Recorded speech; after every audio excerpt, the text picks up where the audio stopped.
Hola a todos los seguidores de nuestro canal de YouTube. El proyecto de bomba atómica soviético se refiere a la investigación y desarrollo de armas nucleares en la Unión Soviética, una iniciativa autorizada por Joseph Stalin durante y después de la Segunda Guerra Mundial. Aunque en la década de 1930 se discutió la posibilidad de una bomba atómica en la comunidad científica soviética, e incluso se presentó una propuesta concreta para desarrollar dicho arma en 1940, el programa a gran escala no se puso en marcha ni se le dio prioridad hasta que la Alemania nazi invadió la Unión Soviética. Debido al silencio notorio de las publicaciones científicas alemanas sobre el tema de la fisión nuclear, el proyecto Manhattan en los Estados Unidos y las redes de espías soviéticas jugaron un papel crucial en la recopilación de información. La iniciativa soviética se vio inicialmente ralentizada debido a la invasión alemana de la Unión Soviética en 1941. Georgy Flyarov, un físico ruso, escribió una carta a Stalin en 1942 instándolo a iniciar un programa de desarrollo de armas nucleares. Después de que Stalin se enteró de los bombardeos atómicos en Hiroshima y Nagasaki, el programa soviético se aceleró, aprovechando la recopilación eficaz de inteligencia sobre el proyecto Manhattan y reuniendo a científicos alemanes capturados. Los esfuerzos soviéticos también contaron con la participación de científicos británicos y estadounidenses, basándose en el conocimiento transmitido por espías a las agencias de inteligencia soviéticas. El 29 de agosto de 1949, la Unión Soviética realizó en secreto su primera prueba exitosa de un arma nuclear, llamada Primera Prueba Relámpago, y basada en el diseño estadounidense Fat Man, en Semipalatinsk, 21 en Kazajstán. Stalin, junto con funcionarios políticos y científicos soviéticos, celebró con euforia el éxito de la prueba. Esta demostración de capacidad nuclear por parte de la Unión Soviética generó inquietud sin precedentes entre sus rivales occidentales, especialmente Estados Unidos. Desde 1949, la Unión Soviética fabricó y probó armas nucleares a gran escala, realizando un total de 715 pruebas a lo largo de la Guerra Fría. Estas pruebas contribuyeron significativamente al desarrollo de las capacidades nucleares soviéticas, lo que fue crucial para proyectar y mantener su estatus global.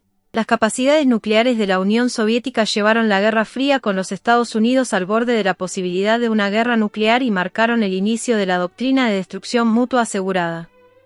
En Rusia, ya en 1910 se llevaban a cabo investigaciones independientes sobre elementos radiactivos.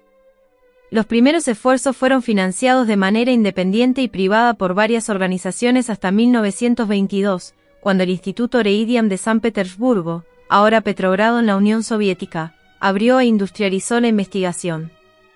Antes de la primera revolución rusa en 1917, el mineralogista Vladimir Vernadsky hizo varios llamamientos públicos para estudiar los depósitos de uranio, pero ninguno fue atendido. A pesar de las dificultades enfrentadas durante la Guerra Civil en 1917 y la violenta Revolución Nacional que la siguió, los científicos rusos continuaron esforzándose notablemente para avanzar en la investigación física en la Unión Soviética en la década de 1920. Desde la década de 1920 hasta finales de la década de 1930, los físicos rusos llevaron a cabo investigaciones conjuntas con sus colegas europeos sobre el avance de la física atómica en el laboratorio Cavendish dirigido por el físico neozelandés Ernest Rutherford. Científicos como Peter Kapitsa y Georgy Gamow participaron en estos estudios e investigaciones. La investigación influyente para el avance de la física nuclear fue dirigida por Eibram Yaffe, quien ocupaba el cargo de director del Instituto Técnico Físico de Leningrado, LPTI. Bajo su dirección, se patrocinaron varios programas de investigación en diversas escuelas técnicas de la Unión Soviética. Las investigaciones iniciales se centraron en el ámbito médico y científico, explorando el suministro de radio en Ukta, donde estaba disponible en el agua de pozo de los campos petrolíferos. Las investigaciones nucleares comenzaron a tomar impulso gracias al descubrimiento del neutrón y a la presión de los físicos rusos sobre el gobierno para impulsar el desarrollo científico en la Unión Soviética. Durante la Revolución Rusa y la posterior Guerra Civil, el interés en la ciencia disminuyó, pero los físicos rusos perseveraron y presionaron por el desarrollo científico en la Unión Soviética.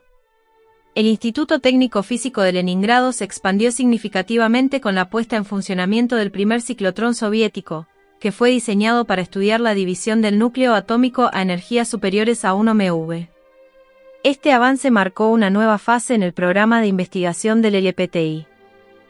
En 1939, el químico Otto Hahn informó sobre su descubrimiento de la fisión nuclear, lograda mediante la división del uranio con neutrones, que produjo el elemento mucho más ligero bario. Este descubrimiento llevó a los científicos rusos y sus homólogos estadounidenses a comprender que esta reacción tenía posibles implicaciones militares. El anuncio entusiasmó a los físicos rusos, quienes iniciaron investigaciones independientes sobre la fisión nuclear, principalmente con el objetivo de generar energía, dado que inicialmente se mostraban escépticos sobre la posibilidad de crear una bomba atómica a corto plazo. Los primeros esfuerzos fueron liderados por Yakov Frenkel, un físico especializado en materia condensada, que realizó los primeros cálculos teóricos sobre la mecánica del continuo, relacionando directamente la cinemática de la energía de enlace en el proceso de fisión en 1940. El trabajo colaborativo de Georgy Flyarov y Lev Rusinov sobre reacciones térmicas concluyó que se emitían entre 3 y 1 neutrones por fisión, apenas unos días después de que el equipo de Frédéric Joliot-Curie llegara a conclusiones similares. Este fue un paso crucial hacia el entendimiento de los aspectos teóricos de la fisión nuclear en la Unión Soviética. Después de una fuerte presión por parte de los científicos rusos, el gobierno soviético creó inicialmente una comisión para abordar el problema del uranio e investigar la posibilidad de una reacción en cadena.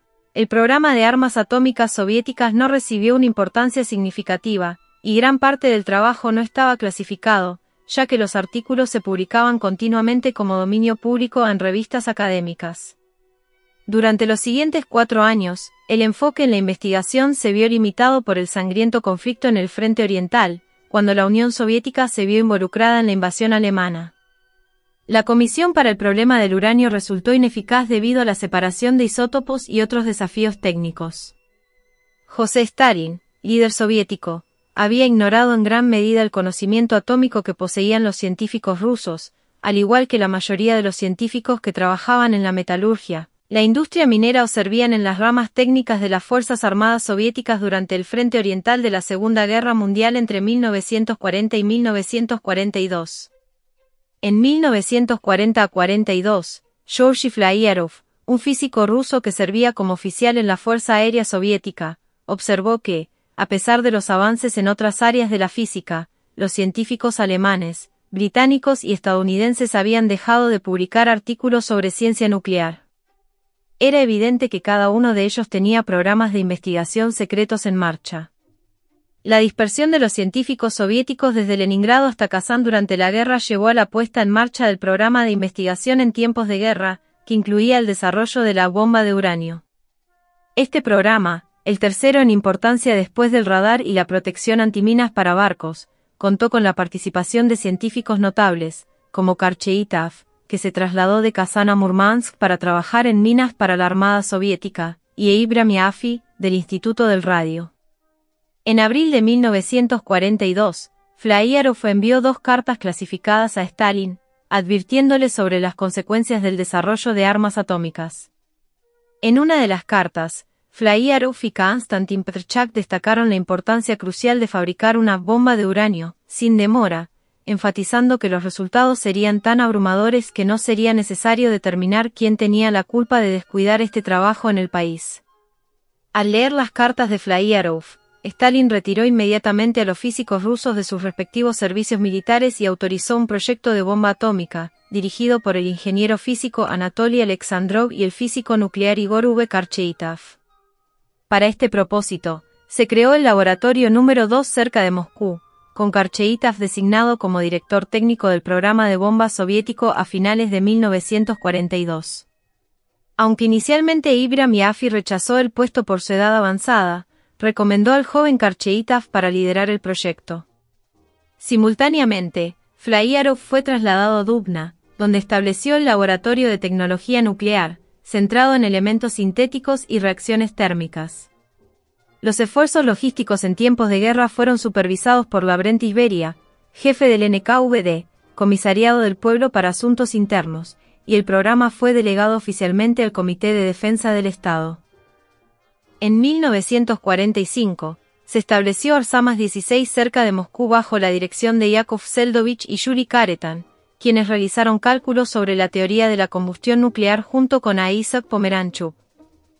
Los científicos rusos inicialmente consideraron inútil la construcción de una bomba utilizando uranio apto para armas. Igor Karcheitov albergó dudas sobre cómo trabajar con la bomba de uranio, pero logró avances en una bomba que utiliza plutonio apto para armas después de enterarse de los bombardeos atómicos de Hiroshima y Nagasaki en 1945. Inmediatamente después del bombardeo atómico, el Politburó soviético tomó el control del proyecto de la bomba atómica, estableciendo un comité especial para supervisar el desarrollo de armas nucleares lo antes posible. El 9 de abril de 1946, el Consejo de Ministros creó KB-11, Design Bureau 11, que trabajó en el primer diseño de un arma nuclear basado principalmente en el enfoque estadounidense y detonado con plutonio apto para armas. El trabajo en el programa se aceleró con la construcción de un reactor nuclear de investigación en el sitio Hanford estadounidense. Este complejo de producción de plutonio llegó a ser conocido como Chelyabinsk 40 y, más tarde, como Tankograd, con unos 12 campos de trabajo forzados en la zona. La provincia de Chelyabinsk, particularmente alrededor de la pequeña ciudad de KYSHTYM, también era una importante estación de planta Kirov y partes de la Kharkov Diesel Works, que se había fusionado durante la guerra con la planta de tractores de Chelyabinsk.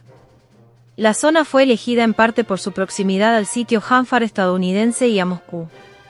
La planta de Mayak en KYSHTYM contaba con un reactor de producción nuclear de tamaño mucho mayor que el reactor de investigación, combinado con una fábrica de extracción radioquímica. La ubicación al este de los Urales para una instalación de producción de plutonio similar a la de Moscú se volvió crítica el 25 de octubre de 1946. De 1941 a 1946, el Ministerio de Asuntos Exteriores de la Unión Soviética manejó la logística del proyecto de la bomba atómica, con Mikhail Pervukin y Georgi Malenkov controlando la dirección del programa. Molotov demostró ser un administrador débil y el programa se estancó. Después de los bombardeos atómicos de Hiroshima y Nagasaki, el liderazgo del programa cambió cuando Stalin nombró a la Apprentice Beria el 22 de agosto de 1945. Beria se destacó por el liderazgo que ayudó al programa a su implementación final. Beria comprendió el alcance y la dinámica necesarios de la investigación. Los científicos que lo conocieron no pudieron dejar de reconocer su inteligencia, su fuerza de voluntad y su determinación. Bajo el mando de Beria, el comité retuvo a Georgi Malenkov y añadió a Nikolai Voznesensky y Boris Vanikov, comisario del pueblo para armamento, cuyos científicos nucleares desempeñaron más tarde un papel decisivo en la consecución de la viabilidad de las armas nucleares soviéticas. Los espionajes nuclear e industrial en los Estados Unidos por simpatizantes estadounidenses del comunismo, controlados por su residente en la Unión Soviética, jugaron un papel vital en el establecimiento de redes de espionaje en los Estados Unidos. En septiembre de 1942, el Comité Estatal de Defensa aprobó la Resolución 2352, contribuyendo enormemente a acelerar el programa nuclear soviético. Durante la Segunda Guerra Mundial, la red de inteligencia rusa en América del Norte, enfrentando una posible derrota durante la invasión alemana, encontró apoyo entre simpatizantes comunistas estadounidenses reclutados. La disposición a compartir información clasificada con la Unión Soviética aumentó, y esto contribuyó significativamente al programa nuclear soviético de 1942 a 1954. El espía Harry Gold, controlado por Semyon Simayanov, desempeñó un papel crucial en el espionaje, que incluía actividades en la industria química estadounidense y la obtención de información atómica sensible. Esta información fue entregada por el físico británico Klaus Fuchs. Además, el físico teórico estadounidense Theodore Hall también transmitió conocimientos técnicos, teniendo un impacto significativo en el desarrollo de armas nucleares por parte de la Unión Soviética. Leonid Kwasnikov, un ingeniero ruso convertido en oficial de la KGB, fue asignado para un propósito especial y trasladado a Nueva York para coordinar actividades de espionaje. Anatoly Yatskov, otro funcionario del NKVD en Nueva York, también participó en la obtención de información confidencial recopilada por Sergei Kornakov de Saxo-Savil. La existencia de estos espías rusos fue expuesta por Estados Unidos a través del proyecto Bano-1 del ejército en 1943.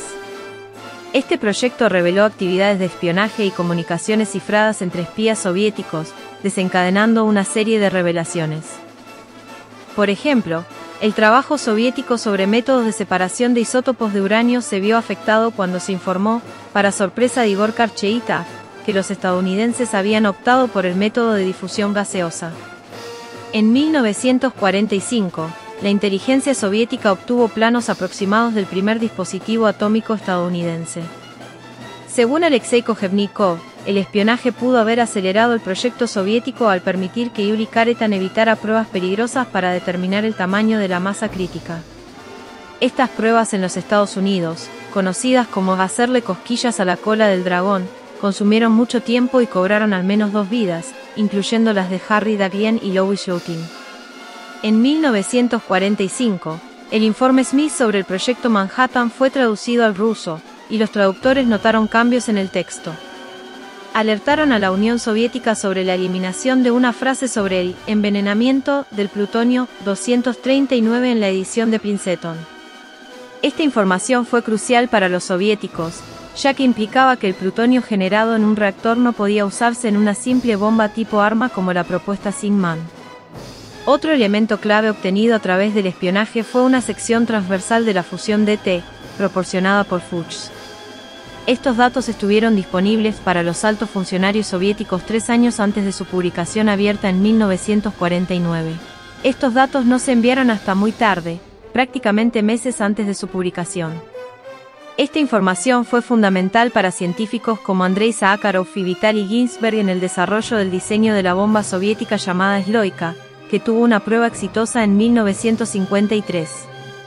En la década de 1990, con la desclasificación de los materiales de inteligencia soviéticos, se desató un debate sobre la importancia del espionaje en comparación con los esfuerzos científicos internos en el desarrollo de la bomba atómica soviética.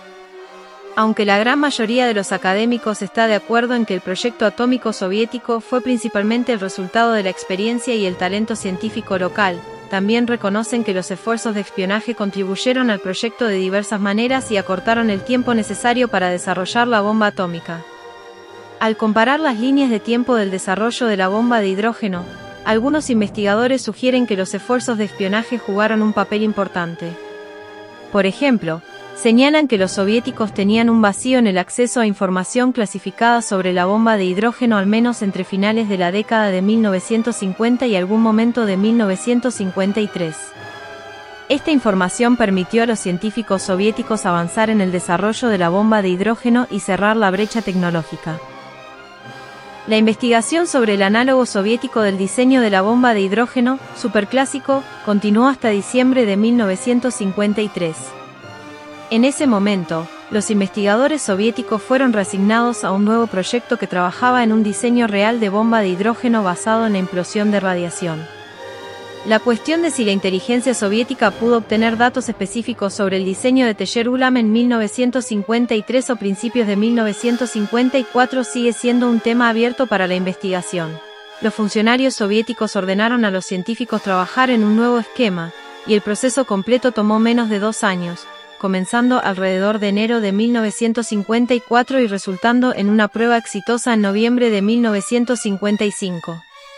En este nuevo diseño, la idea de la implosión de radiación se concibió en solo varios meses, sin evidencia documentada que afirme la prioridad en su concepción. También se ha especulado sobre la posibilidad de que los soviéticos pudieran obtener un documento perdido de John Willard en un tren en 1953, que supuestamente contenía información clave sobre el diseño de armas termonucleares. Esta posibilidad no está respaldada por evidencia documentada. Las primeras ideas sobre la bomba de fusión provinieron tanto del espionaje como de estudios internos soviéticos. Aunque el espionaje ayudó a los estudios soviéticos, los primeros conceptos estadounidenses de la bomba H tenían fallas sustanciales, lo que pudo haber confundido, en lugar de ayudar, el esfuerzo soviético por lograr capacidad nuclear. En los primeros conceptos estadounidenses de la bomba H, Se imaginaba el uso de una bomba atómica como disparador para proporcionar el calor y la compresión necesarios para iniciar la reacción termonuclear en una capa de deuterio líquido entre el material fisionable y el alto explosivo químico circundante. Estos conceptos tenían fallas sustanciales, ya que el grupo de estudio se dio cuenta de que la falta de suficiente calor y compresión del deuterio daría como resultado una fusión insignificante del combustible de deuterio.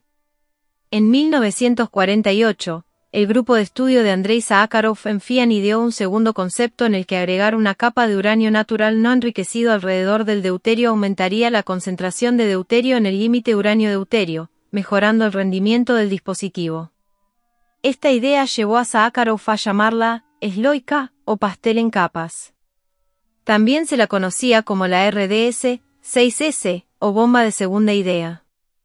Aunque no era una bomba termonuclear completamente evolucionada, fue un paso crucial entre las bombas de fisión pura y las bombas termonucleares más avanzadas. A diferencia de Estados Unidos, que optó por una bomba de fusión de 2 etapas, la Unión Soviética eligió desarrollar la RDS-6S de una sola etapa, de 400 kilotones, como su principal opción de bomba de fisión. El diseño RDS-6S, conocido como Layer Cake, fue detonado el 12 de agosto de 1953, en una prueba llamada Joe 4 por los aliados. La prueba tuvo un rendimiento de 400 kilotones, aproximadamente 10 veces más potente que cualquier prueba soviética anterior. Mientras tanto, Estados Unidos había detonado su primera bomba termonuclear, llamada Mike, el 1 de noviembre de 1952, con una potencia aproximadamente 20 veces mayor que el RDS-6S. A diferencia del RDS-6S, el diseño de Mike no era práctico para su uso. Después del éxito del RDS-6S, Andrei Sakharov propuso una versión mejorada llamada RDS-6SD, pero esta bomba demostró ser defectuosa y no fue construida ni probada. El equipo soviético también trabajó en el concepto RDS-6T, que resultó ser un callejón sin salida. En 1954, Sakharov desarrolló un tercer concepto, una bomba termonuclear de 2 etapas. Esta nueva idea utilizó la onda de radiación de una bomba de fisión, no solo calor y compresión, para iniciar la reacción de fusión, en paralelo al descubrimiento realizado por Gyula Mitejer. A diferencia del RDS-6S, que colocaba el combustible de fusión dentro del gatillo primario de la bomba A, la nueva bomba termonuclear colocaba el combustible de fusión en una estructura secundaria a una pequeña distancia del gatillo de la bomba A, donde era comprimido y encendido por la radiación de rayos X de la bomba atómica. El 24 de diciembre de 1954, el Consejo Científico Técnico KB-11 aprobó los planes para proceder con el diseño, que fue designado como RDS-37. Las especificaciones técnicas se completaron el 3 de febrero de 1955. El RDS-37 fue probado con éxito el 22 de noviembre de 1955, con una potencia de 1.6 megatones. Su rendimiento fue casi 100 veces mayor que el de la primera bomba atómica soviética, demostrando la capacidad de la Unión Soviética para competir con Estados Unidos e incluso superarlos en el tiempo. Durante los primeros años del programa nuclear soviético, uno de los mayores desafíos fue la adquisición de mineral de uranio en bruto, ya que la Unión Soviética tenía fuentes internas limitadas en ese momento. La primera mina de uranio soviética se estableció en Tabozar, actual Tayikistán, en mayo de 1943, produciendo unas pocas toneladas de concentrado de uranio anualmente. La demanda para el proyecto de la bomba experimental era significativamente mayor, y las fuentes conocidas en el Congo, Sudáfrica y Canadá ya estaban bloqueadas por los estadounidenses con la ayuda del empresario belga Edgar Sengier en 1940. En diciembre de 1944, Stalin transfirió la responsabilidad del proyecto de uranio de Vyacheslav-Molotov a la Brent-Iberia. La primera planta soviética de procesamiento de uranio se estableció como el Leninabad Mining and Chemical Combine en Chalovsk, actual Buston, distrito de Gafurov, Tayikistán, con nuevos sitios de producción identificados en proximidad relativa. Para abordar la necesidad de mano de obra, Beria empleó trabajo forzado, utilizando decenas de miles de prisioneros del Gulag para trabajar en las minas, plantas de procesamiento y construcción relacionada. Durante los primeros años del programa nuclear soviético, la producción nacional de uranio era insuficiente. En 1946, el reactor soviético F-1 se alimentó con uranio confiscado a Alemania, restos del proyecto alemán de bomba atómica. Este uranio había sido extraído en el Congo belga y luego cayó en manos de los alemanes durante su invasión y ocupación de Bélgica en 1940. El enriquecimiento de uranio mediante método electromagnético bajo Leonard Zimovich en 1945 también fracasó debido a la incapacidad de la URSS para construir un sitio similar al estadounidense Oak Ridge y al limitado sistema de red eléctrica que no pudo proporcionar la electricidad necesaria para el programa. Otras fuentes de uranio en los primeros años del programa incluyeron minas en Alemania Oriental, Checoslovaquia, Bulgaria, Rumanía, la mina había cerca de Tei y Polonia.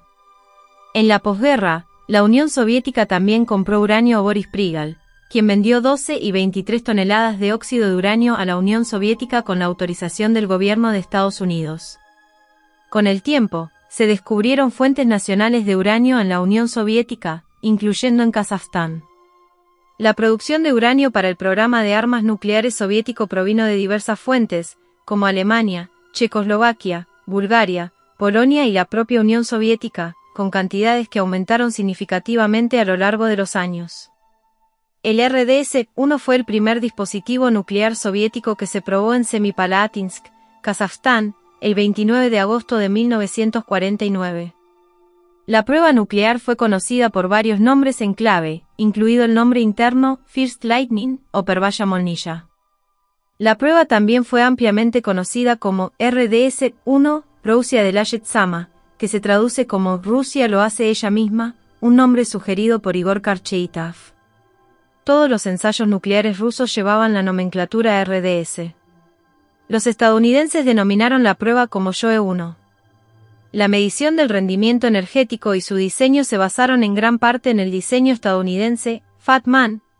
El RDS-2 fue la segunda prueba nuclear importante que se llevó a cabo el 24 de septiembre de 1951. Los físicos soviéticos midieron el rendimiento energético del dispositivo en 38,3 kilotones. Este dispositivo estaba basado en un diseño de implosión de uranio, reforzado, con tritio, con un núcleo levitado. Estados Unidos nombró la prueba como Joe-2.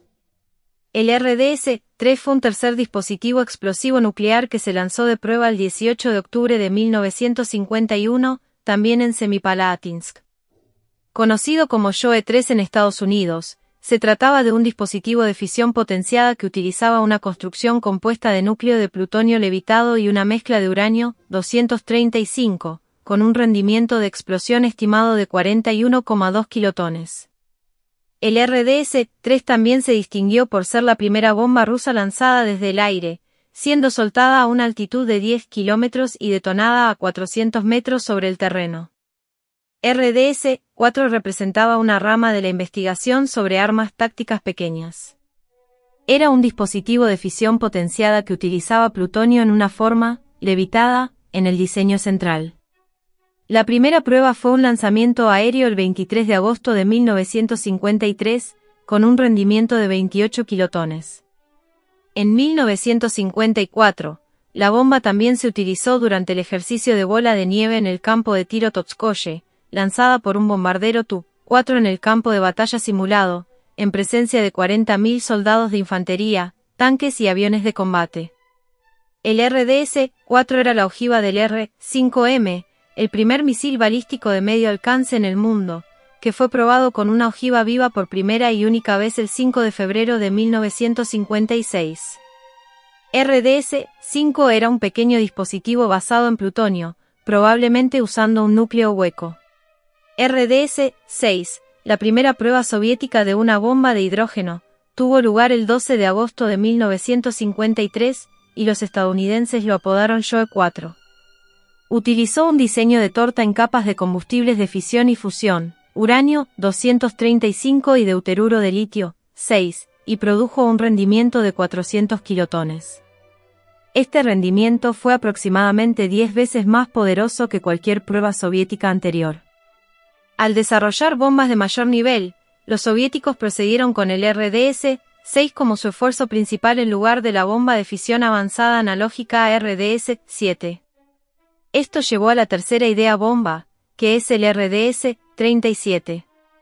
RDS-9, una versión de potencia mucho menor del RDS-4 con un rendimiento de 3 a 10 kilotones, el RDS-9 fue desarrollado para el torpedo nuclear T-5.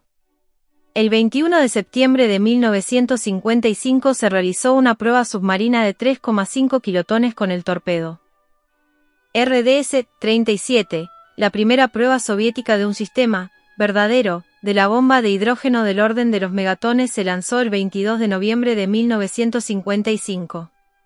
Los soviéticos la denominaron RDS-37. Se trataba de la implosión de radiación, un diseño termonuclear de múltiples etapas llamado la tercera idea de Sájarov, inspirado en la URSS y el diseño Tejerul-Ameneu. Tsar bomba, RDS-220. La bomba Tsar fue el arma termonuclear más grande y poderosa jamás detonada. Era una bomba de hidrógeno de 3 etapas con un rendimiento de aproximadamente 50 megatones. Esto equivale a 10 veces la cantidad de todos los explosivos utilizados en la Segunda Guerra Mundial combinados. Fue detonado el 30 de octubre de 1961 en el archipiélago de Novaya Zemlya, y era capaz de aproximadamente 100 megatones, pero se redujo deliberadamente poco antes del lanzamiento. Aunque armado, no entró en servicio, fue simplemente una prueba demostrativa de las capacidades de la tecnología militar de la Unión Soviética en ese momento. Se estimó que el calor de la explosión podría causar quemaduras de tercer grado a 100 kilómetros de distancia en condiciones de aire claro. Chagan fue un disparo en las explosiones nucleares para la economía nacional, también conocido como Proyecto 7, el equivalente soviético de la Operación Plausier para investigar usos pacíficos de armas nucleares. Fue una detonación subterránea y se llevó a cabo el 15 de enero de 1965. El sitio estaba ubicado en un lecho seco del río Chagan, en el borde del sitio de pruebas de Semipalatinsk. Se eligió esta ubicación para que el borde del cráter contuviera el río durante su alto caudal primaveral. El cráter resultante tenía un diámetro de 408 metros y una profundidad de 100 metros. Durante la Guerra Fría, la Unión Soviética creó al menos 9 ciudades cerradas, conocidas como Atomgrads, donde se llevó a cabo la investigación y el desarrollo relacionados con las armas nucleares. Después de la disolución de la Unión Soviética, todas las ciudades cambiaron sus nombres. La mayoría de los nombres en clave originales eran simplemente el oblast y un número. Todas todavía están legalmente cerradas, aunque algunas tienen partes accesibles a visitantes extranjeros con permisos especiales. Sarov, Snesinsk y Selesnovorsk. Los soviéticos comenzaron a experimentar con tecnología nuclear en 1943 con muy poca consideración por la seguridad nuclear, ya que nunca hubo informes públicos de accidentes. Se mantuvo en secreto al público sobre los peligros de la radiación. Muchos de los dispositivos nucleares dejaron isótopos radiactivos que contaminaron el aire, el agua y el suelo en las áreas circundantes, llevados por el viento y las corrientes aguas abajo del lugar de la explosión. Según los registros que el gobierno ruso publicó en 1991, la Unión Soviética probó 969 dispositivos nucleares entre 1949 y 1990, más pruebas nucleares que cualquier otra nación en el planeta. Los científicos soviéticos realizaron las pruebas sin tener en cuenta las consecuencias para el medio ambiente y la salud pública. Los efectos perjudiciales de los desechos tóxicos generados por las pruebas de armas y el procesamiento de materiales radiactivos aún se sienten hasta el día de hoy. Incluso décadas después, el riesgo de desarrollar varios tipos de cáncer, especialmente el de tiroides y el pulmón, sigue estando muy por encima de los promedios nacionales para las personas en las áreas afectadas. El yodo, 131, un isótopo radiactivo que es un importante subproducto de las armas basadas en fisión, se retiene en la glándula tiroides, por lo que el envenenamiento de este tipo es común en las poblaciones afectadas. Los soviéticos activaron 214 dispositivos nucleares en la atmósfera abierta entre 1949 y 1962, el año en que las Naciones Unidas prohibieron las pruebas atmosféricas en todo el mundo. Semipalatinsk fue elegido como el sitio principal para pruebas al aire libre precisamente porque los soviéticos estaban interesados en el potencial de daño duradero que podían causar sus armas nucleares. Cuando se realizaron las primeras pruebas, incluso los científicos tenían un conocimiento deficiente de los efectos a mediano y largo plazo de la exposición a la radiación, y muchos no se notificaban entre sí sobre su trabajo en caso de accidentes graves o exposición a la radiación. Solo las pruebas en Semipalatinsk expusieron a cientos de miles de ciudadanos kazajos a los efectos nocivos, y el sitio sigue siendo uno de los lugares más altamente irradiados del planeta. Los miles de millones de partículas radiactivas liberadas al aire expusieron a innumerables personas a materiales extremadamente mutagénicos y cancerígenos, lo que resultó en una miríada de enfermedades y deformidades genéticas nocivas. La mayoría de estas pruebas se llevaron a cabo en el polígono, ubicado en el noreste de Kazajstán, en el sitio de pruebas de Semipalatinsk. La contaminación del aire y del suelo debido a las pruebas atmosféricas es solo una parte de un problema más amplio. La contaminación del agua debido a la eliminación inadecuada del uranio gastado y a la descomposición de los submarinos de propulsión nuclear hundidos es un problema importante en la península de Kola, en el noroeste de Rusia. Aunque el gobierno ruso afirma que los núcleos de energía radiactiva son estables, varios científicos han expresado serias preocupaciones sobre los 32.000 elementos de combustible nuclear gastados que permanecen en los buques hundidos. Es difícil evaluar los efectos generales sobre la salud y el medio ambiente de la contaminación del agua en el lago Karachay porque no se dispone de cifras sobre la exposición de los civiles, lo que dificulta demostrar la relación causal entre las elevadas tasas de cáncer y la contaminación radiactiva específicamente del lago. Para controlar el polvo, los científicos soviéticos apilaron hormigón sobre el lago. Aunque esto fue eficaz para ayudar a mediar la cantidad de polvo, el peso del hormigón empujó los materiales radiactivos a un contacto más estrecho con el agua subterránea estancada. Aunque el área que rodea inmediatamente al lago está desprovista de población, el lago tiene el potencial de secarse en tiempos de sequía. Lo más significativo es que en 1967 se secó y los vientos arrastraron polvo radiactivo a lo largo de miles de kilómetros cuadrados, exponiendo al menos a 500.000 ciudadanos a una serie de riesgos para la salud. Medio siglo después, en la década de 1990, todavía quedan cientos de millones de curies de desechos en el lago, y en algunos puntos la contaminación ha sido tan grave que una simple media hora de exposición en ciertas regiones produciría una dosis de radiación suficiente para matar al 50 a los seres humanos. La situación en la península de Kola, donde se han hundido submarinos de propulsión nuclear y se han arrojado residuos radiactivos, es extrema y ha llegado al punto en que los subproductos radiactivos han llegado a los suministros de agua potable. Ha sido un área de preocupación desde principios de la década de 1950, cuando los soviéticos comenzaron a eliminar decenas de millones de metros cúbicos del lago Karachay, especialmente en el lugar de pruebas de Mayak. Aunque los submarinos representan un riesgo ambiental, aún no han causado daños graves a la salud pública. La contaminación del agua en la zona de la explosión y hundimiento de un submarino de propulsión nuclear en agosto de 2000, pero muchos científicos internacionales todavía están inquietos ante la perspectiva de que los cascos se erosionen, liberen uranio al mar y causen una contaminación considerable. Los esfuerzos contemporáneos para gestionar la contaminación radiactiva en la ex Unión Soviética son pocos y espaciados. La conciencia pública sobre los peligros pasados y presentes, así como la inversión del gobierno ruso en los actuales esfuerzos de limpieza, probablemente se vean perjudicados por la falta de atención de los medios de comunicación que han recibido sitios como Semipalatinsk y otros en comparación con incidentes nucleares aislados como Chernóbil y 3 Millas Island, así como los ataques nucleares en Nagasaki y Hiroshima. Aunque se ha propuesto un proyecto de ley que estipula que los ingresos se destinen a descontaminar otros sitios de pruebas nucleares como Semipalatinsk y la península de Kola, los expertos dudan de que esto suceda realmente dadas las actuales políticas y aceptando dinero en efectivo de otros países a cambio de tomar sus subproductos radiactivos de la industria nuclear. La inversión del gobierno nacional en medidas de limpieza parece estar impulsada por preocupaciones económicas más que por el cuidado de la salud pública. La legislación política más importante en este ámbito es un proyecto de ley que acuerda convertir el antiguo complejo armamentístico de Mayak, ya contaminado, en un vertedero internacional de residuos radiactivos.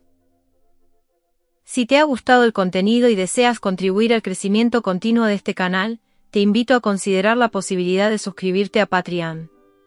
Por tan solo 3 euros al mes, no solo estarás apoyando mi creatividad y esfuerzo, sino que también tendrás acceso exclusivo a contenido más detallado y enriquecedor.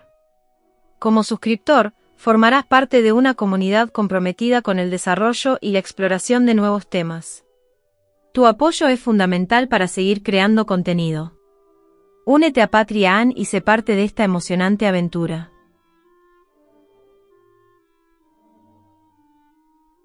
Y hasta aquí llegamos con este emocionante contenido. Si te ha gustado y quieres seguir explorando temas fascinantes como este, no olvides suscribirte al canal y activar la campanita para recibir notificaciones de nuestros nuevos vídeos. Nos vemos en el próximo vídeo. Hasta luego.